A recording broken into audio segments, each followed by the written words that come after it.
And before we begin, I'd like to briefly introduce the purpose of our I3 series, which stands for the IAG Informational Interview. It's an initiative over here at IAG Global Association that give our high school students the opportunity to engage directly with leading thinkers, innovators, and educators from around the world.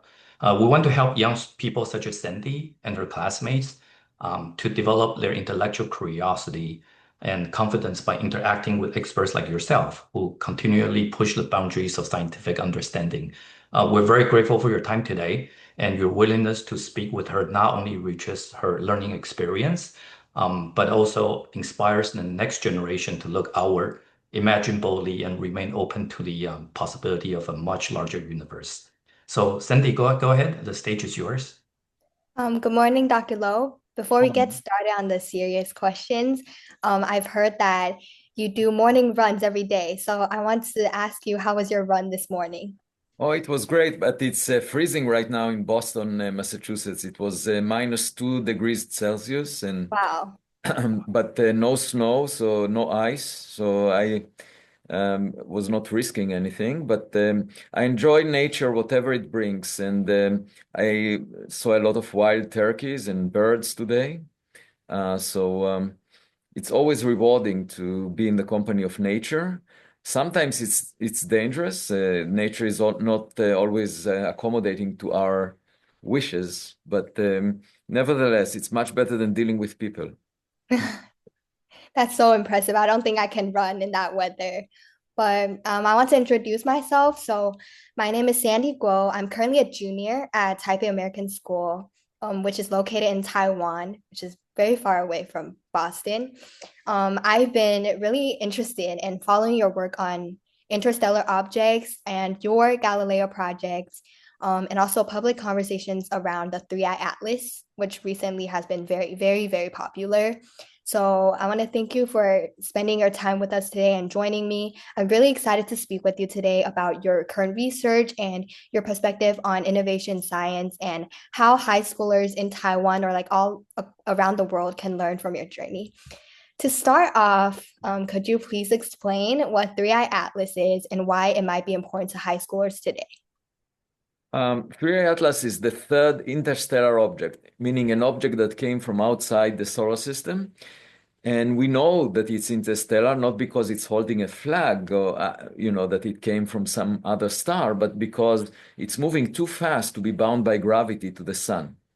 And so that tells us that it must have arrived from outside, and it will end leaving the solar system as well. And so we have a very limited time to watch it. And it's the third object, just because the first one was discovered by astronomers 8 years ago. And this one is anomalous. It's very unusual relative to everything we've seen before. And that's why it's so exciting, because the fundamental question is, are we dealing with a natural icy rock, a rock covered with ice, a natural object, or are we dealing with a technological spacecraft? And of course, if we had a close-up photograph, we could easily tell, because there would be maybe buttons on the surface of a spacecraft. And if we were to see them, the question would be whether we should press a button. But we don't have a close-up photograph, and so all we have is fuzzy images. Yeah, I've seen the images. Yeah. Sorry? No, I've seen those images. Yeah, so the most recent one you may have seen was from the HiRISE camera on board the Mars Reconnaissance Orbiter that was released in a NASA press conference a few days ago. And it shows a fuzzy glow, but extended in the direction of motion of the object, which is very unusual. So actually, this morning, just before joining you, I summarized all the anomalies of Three-Eye Atlas. So let me just mention them to you. I usually have almost every day an essay on medium.com. So if you search for Avi Loeb, Aviloeb at medium.com, you will see them. And the one that just came out summarizes the anomalies, the unusual properties of Three-Eye Atlas organized by likelihood. And so the most unlikely property is something I discovered yesterday.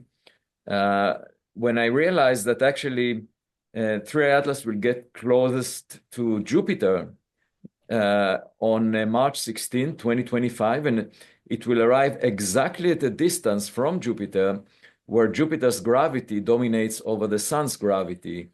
And that's an extremely unusual coincidence. The two numbers, the distance of closest approach to Jupiter is, I can give you the numbers, it's 53.445 plus or minus 0.06 million kilometers. That is forecasted based on the motion of 3i Atlas, over 5 months. So we can tell where it is going. And the actual distance from Jupiter where its gravity dominates, the radius of influence of Jupiter, is 53.502 million kilometers. So it's within the uncertainty is exactly the same to a third decimal point, which is quite amazing. And so this also benefited from some non-gravitational acceleration that 3i Atlas had close to the sun. And so the question is, how unusual is this coincidence? And the probability for that is 1 in 26,000, like amazing probability. And I just realized it yesterday, and I posted it, and already there were 50,000 readers of my essay. So the question is whether that is a signature that 3i Atlas is technological because it wants to deposit probes or satellites around Jupiter. And that's the perfect place where you want to be, if you want to put those satellites in the Lagrange points of Jupiter. So anyway, there is the next small probability is that of the fact that it came within such a close distance, not only from Jupiter, but also Mars and Venus. And then the nucleus of 3i Atlas is 1,000,000 times more massive than that of the first interstellar object, and 1,000 times more massive than the second interstellar object. So again, it's very rare, and the question is why. Maybe it was targeting the inner solar system. And then there is also an extension, a jet or a glow in front of the object in the direction of motion, which is not explained. And we see much more nickel than iron, which is very unusual and maybe implies industrial production of nickel. And also the orbit of 3i Atlas is exactly in the plane of the planets around the sun, to within 5 degrees. So these are the most unusual anomalies, and then I list about 7 more that are more sort of modest anomalies. But altogether, given that the probabilities of each of these anomalies are extremely small, it makes this object mysterious, and we should wonder what it is. And of course, as we get more data in the coming weeks, especially about the jets coming from it, we might tell whether it's natural or artificial. Because if the jets are coming from the sublimation of pockets of ice, we know the properties that they should have, the speed and of the material and the characteristic composition. But if they originate from technological thrusters, they might move much faster and have a very different composition. So in the coming weeks, it should be exciting, and 3i Atlas will arrive closest to the Earth on December 19th. So not much more time to wait for, and we will have excellent data about it. Definitely, yeah. Your discovery and these realizations are definitely a huge step towards discovering the outer space. So I'm actually very interested in like astrophysics or space. So my next question would be for a student or high schooler who is interested in space, astrophysics, or even big questions like life beyond Earth. Which skills should we focus on now to prepare for future work in this field? Perhaps like technical, intellectual, or personal. What do you think would be necessary or essential skills that we should focus on? So I think the most important skill is knowledge, because the one mistake that many young people make is that they subscribe to social media and learn about subjects very superficially. Now there is AI that can be asked any question, but my experience with AI is that it makes a lot of mistakes, and we don't want to substitute natural intelligence by artificial intelligence. I'm worried that some of my students they use AI too much, and therefore not only that they make mistakes, but they also don't think. And so if they have a challenge, they instead of thinking about it, they ask the AI. And the problem with that is that the brain, our brain is just like a muscle for athletes, that do sports. If you don't exercise, if you don't use your brain, you will get dumber.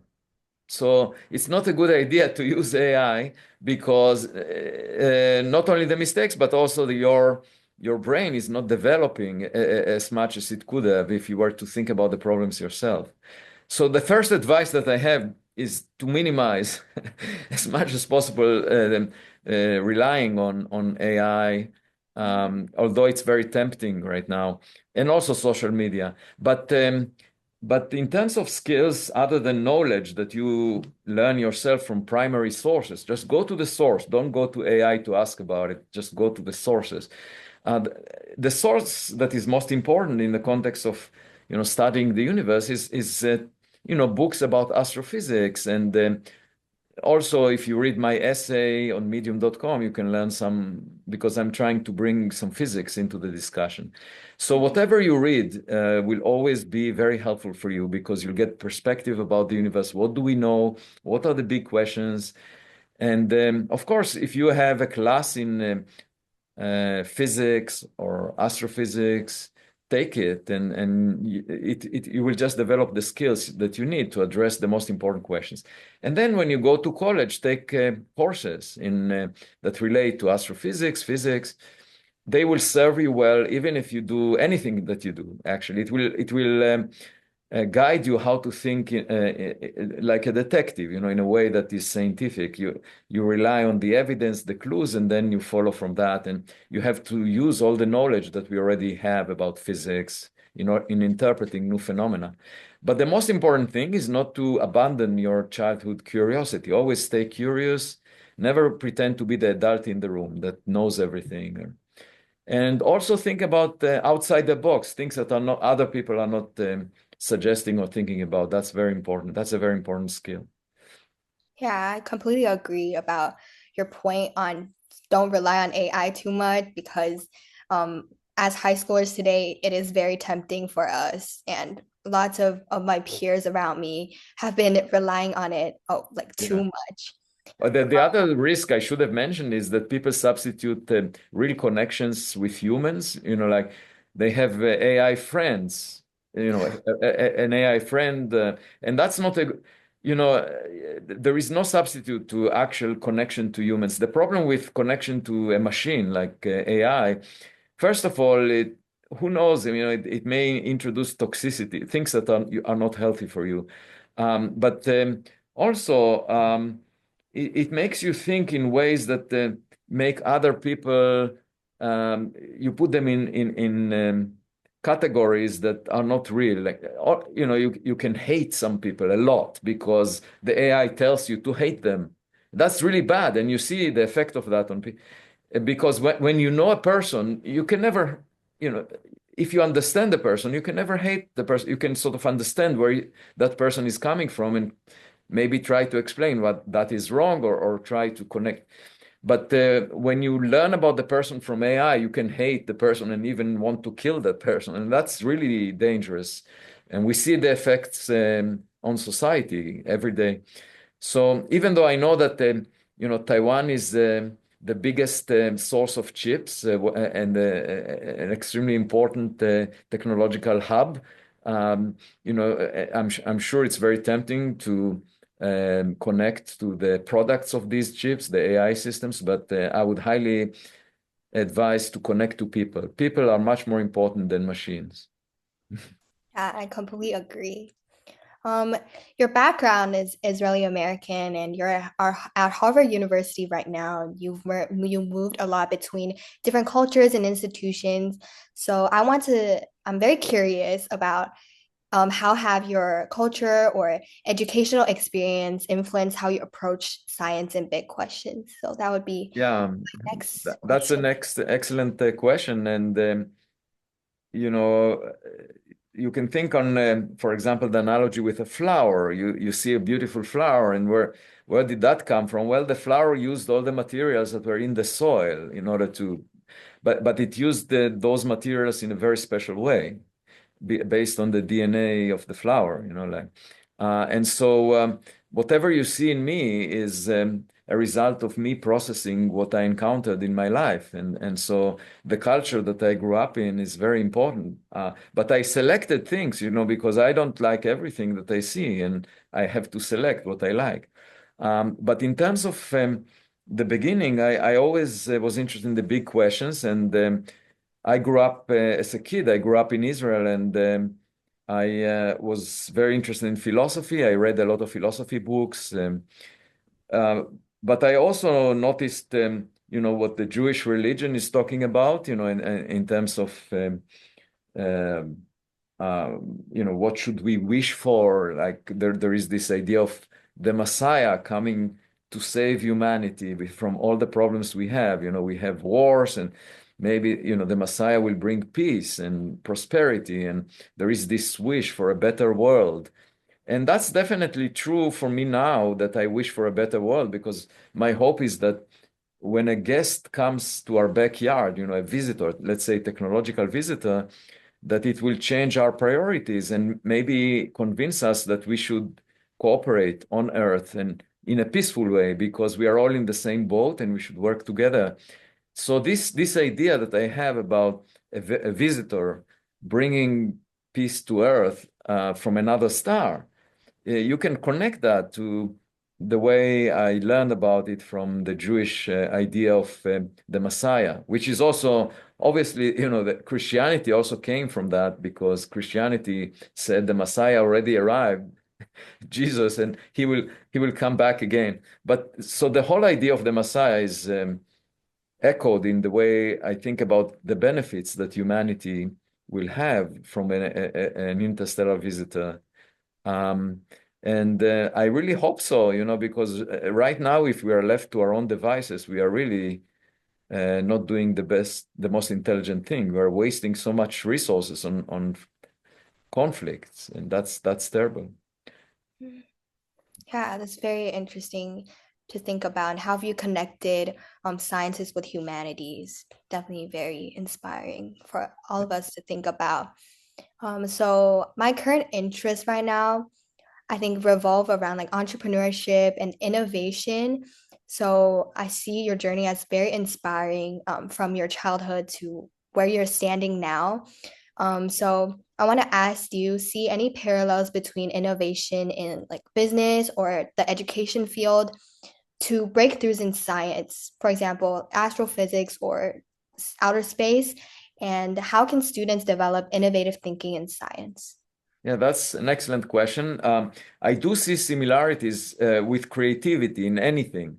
You can be I mean, most people are not creative, they're not imaginative. They just respond to whatever they already see around them. But if you want to create something new, then you need to uh, think about outside the box. You need to think beyond what you already encountered, and that's true for art. It's true for science. It's true for entrepreneurship, because the most successful entrepreneurs are imagining a reality that is different from what we have, and they just invent something that becomes really the future. Um, so yeah, so.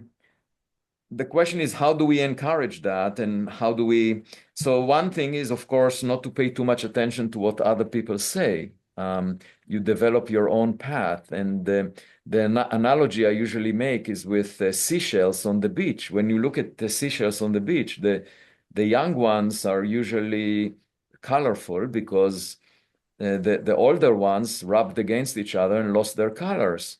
And that the same is true about life. If you rub against other people, then eventually you lose your colors because you become just like them and you don't think creatively, and therefore you cannot really invent or discover new things. And so my advice is not to pay too much attention. I mean, of course, what other people say is useful sometimes, but always allow yourself to go beyond the limits that other people put on you. And that will bring you to new territories, because other people always want you to be in a tight configuration, in a herd, and not deviate from the beaten path. And so that's very important.